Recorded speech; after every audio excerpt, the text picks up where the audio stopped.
La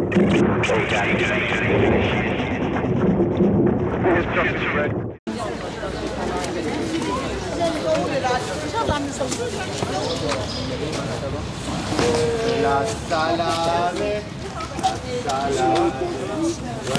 Ah, les belles fraises. Les belles fraises. Ah ouais, là c'est cool. Il y a des belles fraises. D'accord, non. Le camion vient d'arriver. Ouais. On est en train d'essayer de s'organiser. C'est bien, on a de la chance, il pleut pas. Et place Palicao. Et on distribue des légumes qu'on a été chercher à Rungis pour les gens qui sont en difficulté, qui ont besoin de manger. Et il y en a de plus en plus, malheureusement, surtout dans le coin. On distribue une fois par semaine le mercredi ici, dans Belleville, et 2 fois par semaine à Ménilmontant, place Henri Matisse. Sur les Marmolins, bon, écoute, on vient de fêter les 10 ans. C'est un boulot qui est quand même une action remarquable dans le quartier.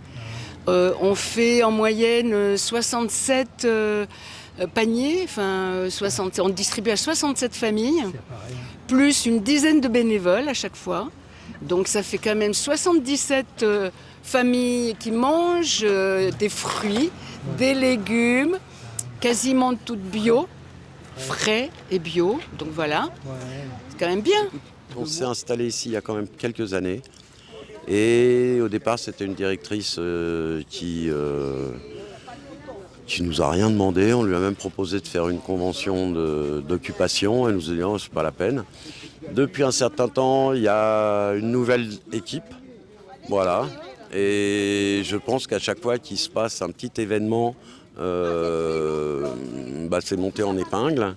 Et puis, du coup, de petit événement en petit événement, on nous a dit qu'on était infréquentable. Je travaille à la Maison du Bas Belleville depuis 2018, sauf qu'avant ça, j'étais bénévole. Et avant ça, j'étais adhérente. Ça veut dire mes enfants, ils ont grandi dans cette structure. Mon fils, là, il a 19 ans et il était épanoui avec plein d'activités, plein de choses. C'est-à-dire je connais cette structure de l'extérieur et de l'intérieur. C'est vrai que j'ai ce rapport-là qui est même émotionnellement assez fort. Et c'est pour ça que je trouve ça dommage que ça réagit en face de cette manière.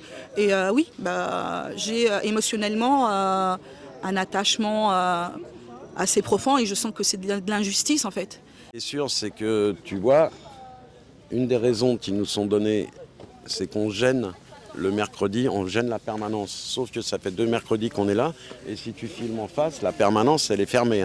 Quand il y a juste une partie de la vérité qui est exprimée, c'est pas possible. Il y a eu quand même une bagarre, on a quand même agressé un de nos bénévoles, on a parlé avec une dame qui est très très malade d'une manière pas correcte du tout. Beaucoup de fois on parle très très mal avec les usagers.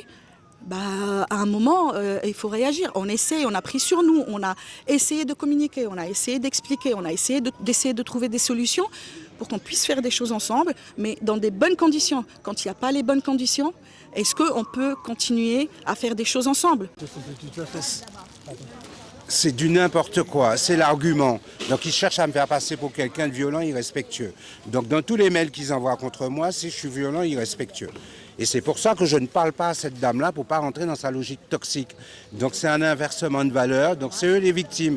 Ils ont réussi à virer 6 ou 7 projets de ce local, mais c'est eux qui sont les victimes. C'est regrettable. C'est regrettable parce que c'est quand même une histoire de personnes qui agit contre un collectif et contre le bien commun. Donc voilà. Mais attends, c'est pas bio ça. Elles sont pas bio celles-là. Là. Aussi avant, il y avait Emma qui faisait des formations pour le permis de conduire le samedi matin, qui n'a plus le droit de le faire. Pas à pas, ça fait 1 an et demi qu'ils sont partis. Donc nous, on a essayé d'intervenir avec d'autres pour dire que c'était absolument indispensable que cette permanence elle se maintienne.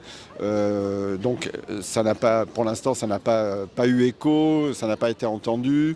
Les propositions faites par la mairie ne sont pas adaptées puisque en fait c'est la présence sur cette place le soir qui est nécessaire est indispensable. Les jeunes le réclament aussi.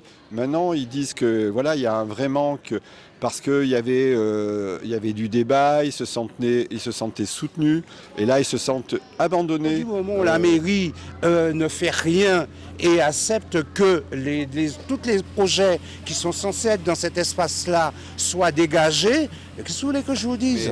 La mairie, visiblement, ne fait pas le nécessaire pour que les choses se passent correctement et se passent, disons, pour les habitants au mieux. C'est-à-dire que tout le monde a sa place. Est-ce que tu vas là-haut, tu en reviens? Non, j'ai deux, trois mangos. Et la mairie accepte, il faut pour un moment dire les choses, la mairie accepte que des actions autonomes et indépendantes soient dégagées, alors qu'il ne s'est remplacé par rien. Le local, on a 1 an et demi qu'on a été viré. Qu'est-ce qu'ils ambitionnent? Est-ce que c'est, comme peuvent le dire certains, un désir d'hégémonie sur le bas Belleville? Voilà, c'est regrettable. Et on espère que quelque part, tout le monde prenne conscience de cette nécessité d'avoir toutes ces solidarités et qu'elles soient toutes présentes et pas uniquement une solidarité qui serait officielle et une structure institutionnelle. Et donc ça se passait super bien, il n'y avait pas de souci. Et du jour au lendemain, quand le directeur est arrivé, un jour, il nous convoque, il nous dit « Oui, mais maintenant c'est moi qui gère ». Il dit « Tu gères quoi ?» C'est une action qui fonctionne depuis plus de 7 ans. Tu viens nous dire tu gères. Bon, non, tu ne nous gères pas. Le local, quand on nous a demandé de venir là, sur la place, c'est l'ancienne municipalité, c'est parce qu'il fallait faire un travail de régulation de la place. Et c'est à partir de ce moment-là, ça a été mais vous avez volé des bouteilles d'eau, vous avez ceci, vous avez cela. Et ils sont dans une stratégie de, tu vois, c'est le truc, bon, pour pouvoir te débarrasser de ton chien, tu dis qu'il a la rage. Donc on avait la perme, on était 8 bénévoles, on accueillait les jeunes le mardi et jeudi soir dans ce local-là. Eh ben voilà, on a été virés. Beaucoup de nos jeunes aujourd'hui, ils font la formation de leur sexualité en regardant des films de cul qui sont des véritables boucheries productions. Et bon, les gars, on avait des jeunes qui se posaient des questions. Ils disent, moi je comprends pas, moi le gars dans le film, il dure 1 heure, et moi j'ai plié l'affaire en 10 minutes. Bref, on a fait venir un gars qui était monteur, réalisateur de films, et qui leur a expliqué toute l'arrière-cuisine, les médocs que prend les gars, les scènes qui sont montées, la technique de montage, tout le tralala. Donc là, je dis, on apaisait des jeunes qui se posaient des questions. Les questions sur l'excision, par exemple, bon, il y avait des échanges, puisqu'on avait parmi nos bénévoles des filles qui ont été excisées et qui pouvaient parler de leur expérience. Je dis, on parlait de plaisir, on parlait de toutes ces choses-là que les gars ne peuvent pas parler ailleurs. Et en même temps, on les accompagnait de façon individuelle sur leur propre démarche, trouver du boulot, trouver un stage, bref. Et c'était ça la perme.